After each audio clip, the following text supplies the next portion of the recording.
An hour later, I took a taxi and told the driver to go to the East District. It was a dirty part of the city, a place where billionaire wives were never supposed to go. I pulled my coat tight around me and shoved a hand into my pocket. Inside it, I grabbed the velvet box. It was the ring Mateo had left behind earlier, the apology gift, the same one he bought for Valentina. Taking a deep breath, I walked into a small shop. The sign flashed pawn shop, but everyone knew what it really was. It was a place where stolen things found new owners. The man behind the counter had a scar on his cheek. He looked at my expensive clothes and smirked. "Lost your way, princess?" I said nothing as I took out the ring box and slammed it on the counter. "I want to sell," I said. "Cash only. No receipts. No paper trail." The man whistled as he picked up the 5-carat ring. He looked at it under a light. "This is top quality," he muttered. "Santiago Group design?" He looked at me suspiciously. "Do you want to buy it or not?" I asked humorlessly. He grinned, showing yellow teeth.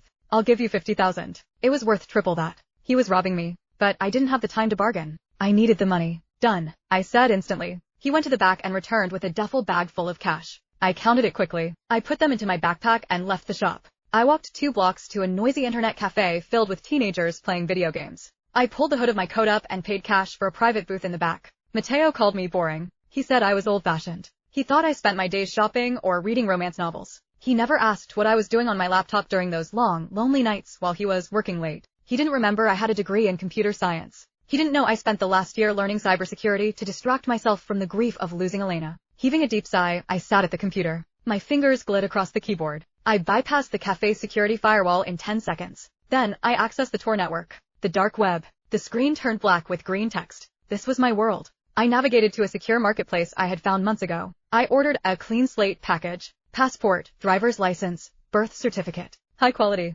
Registered in the real database. I paid using Bitcoin I had scooped secretly on Mateo's powerful gaming server when he wasn't home. Then, I hacked into the hospital's main server. It took me 3 minutes to break their outdated encryption. I found my file. Patient.